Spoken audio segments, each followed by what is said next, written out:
Muchas gracias. Bueno, yo tengo que empezar diciéndole, señora directora general, que realmente me ha decepcionado un poco su intervención porque nos ha venido a contar cosas que, bueno, ya sabía, ¿no? Yo le había pedido la comparecencia precisamente para que miráramos un futuro. Yo creo que eso es ahora mismo lo importante. Pero bueno, es lo que hay. No sé si es que eso quiere decir que no tienen un plan de futuro o simplemente que no quieren hablar de futuro. No lo tengo muy claro. Pero bueno, lo que sí queda bastante claro es que leyendo los datos de los distintos informes, pues parece que España, no solo la Comunidad de Madrid, no perdemos oportunidad de perder oportunidades. Ya hemos perdido muchas en la historia y creo que tenemos una nueva oportunidad de no perder este tren y de hacer una verdadera transformación social. Incluso me atrevería a decir si somos capaces de hacer, de proyectar y de poner en su verdadera importancia la ciencia y la innovación. Como le vengo diciendo, yo creo que parece bastante claro que tanto los resultados de la RIS3 como el PRICIT 5, pues los datos contextuales no son buenos.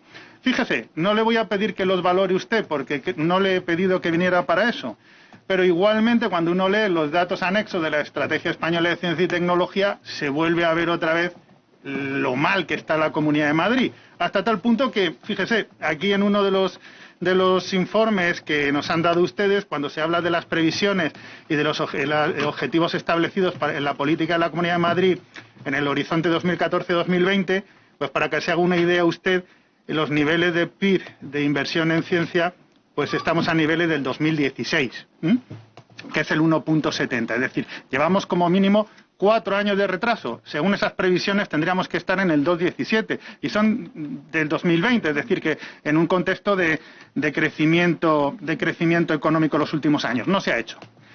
En cuanto... Bueno, lo mismo se ve con el COTEC, con el informe de COTEC de innovación abierta, que ahora tendremos oportunidad de hablar de eso, que es lo que a mí me hubiera gustado, que nos hubiera dado conversación, más que nos hubiera contado lo que ya sabemos.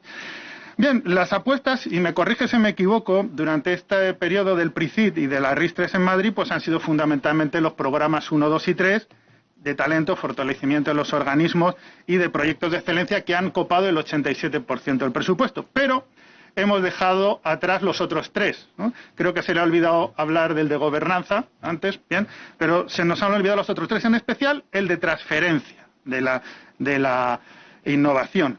Hemos estado hablando antes con el presidente de la CRUMA, algunos datos ha dado sobre eso, ¿no?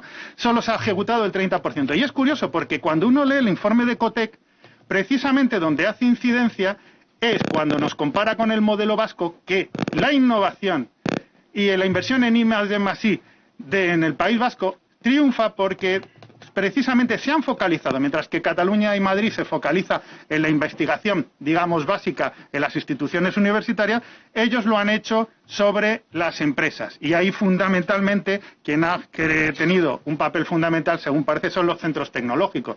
Eso es una cosa que tendremos que abordar también, ¿no? Y me gustaría preguntarle, ¿vamos a seguir en la próxima PRICIT 6, que no es más que el plan de acción de la S3, apostando por lo mismo, o ya hemos hecho una recapitalización de los recursos humanos en los distintos centros de investigación y podemos empezar a meternos en otras prioridades? Le digo, por ejemplo, precisamente el apostar por la innovación en las pymes, que a su vez genera un círculo virtuoso porque tienen la capacidad, por medio de los centros tecnológicos, de generar sinergias y alianzas con otras empresas y, por otra parte, subcontratar su innovación y su desarrollo, cosa que en España es muy importante. ¿Por qué? Porque el 94,5% de las empresas españolas tienen menos de 10 trabajadores y no se pueden permitir esa innovación. Eso es lo que me hubiera gustado a usted que nos contara. ¿Cuáles van a ser? Nos ha hablado de gobernanza, pero bueno, la gobernanza ya la tenemos, es verdad que es uno de los factores habilitantes, pero yo creo que podemos funcionar. No nos va a dar tiempo a hablar de la agencia, creo que no hace falta una agencia, como han sugerido ustedes en algún momento, precisamente en ese pacto. Creo que tenemos 2 subdirecciones generales y una dirección general que podría hacer perfectamente ese trabajo, incluso una fundación. Tampoco vamos a poder hablar hoy de la fundación. Pero vamos, la dejadez de la Comunidad de Madrid durante los últimos años yo creo que es innegable. Ya le digo que usted no es la culpable, pero sí es la responsable de arreglar ese desaguisado. Le pongo un ejemplo. ¿Cómo es posible que no haya habido CPI en Madrid desde el 2018, que solamente ha habido un proyecto de CPI hasta el 2020, que el primero es precisamente un respirador, ¿de acuerdo?, por valor de 10.000 euros, y no se ha hecho y no se ha utilizado ese capítulo y esa herramienta para poder impelir a las empresas a innovar por medio de la contratación pública. Ya le contaré un día cómo me respondieron, por cierto, cuando hice esta petición de información. Bien, llegados a este punto, ¿qué otras cosas podemos hacer después de todo lo que le he dicho?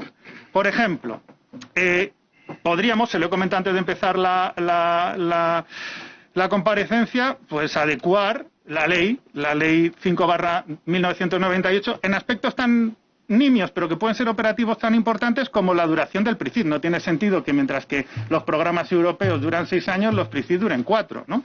Eso yo creo que se podía arreglar. Por ejemplo, otra idea que le doy, para que vea usted que hemos venido aquí muy constructivamente. Artículo 11 de la ley. Dice que de conformidad con el artículo 67 de la Ley 9/1990, reguladora de la Hacienda de la Comunidad de Madrid, los remanentes de crédito existentes correspondientes al plan regional podrán incorporarse a los créditos. ¿Qué quiere decir eso? Que como hemos dejado de ejecutar 13 millones de euros, les rogaría que pidieran, que exigieran que esos créditos se metieran directamente esos remanentes se metan directamente en los créditos y que no se compute como nueva inversión, sino como transferencia de la que había anteriormente. Mire, hay otra cuestión en la que también podemos entrar. He leído un estudio de los profesores Marcos y Santaló del Instituto de Empresa que dice literalmente, relaciona la intensidad de la normativa con la productividad a nivel autonómico. Por cada 100% que crecen las disposiciones locales, cae un 80% las solicitudes de patentes en la región y un 3,5% la productividad total. ¿Puede ser eso que tengamos un problema por ahí, de manera que la caída de patentes esté relacionada con alguna de estas cuestiones o simplemente es una cuestión de inversión? Más cuestiones relacionadas con el pacto. Mire, el pacto. Yo es que soy muy desconfiado con los pactos. No, creo que es una herramienta que se tiene que utilizar muy pocas veces y muy bien, para cosas muy importantes.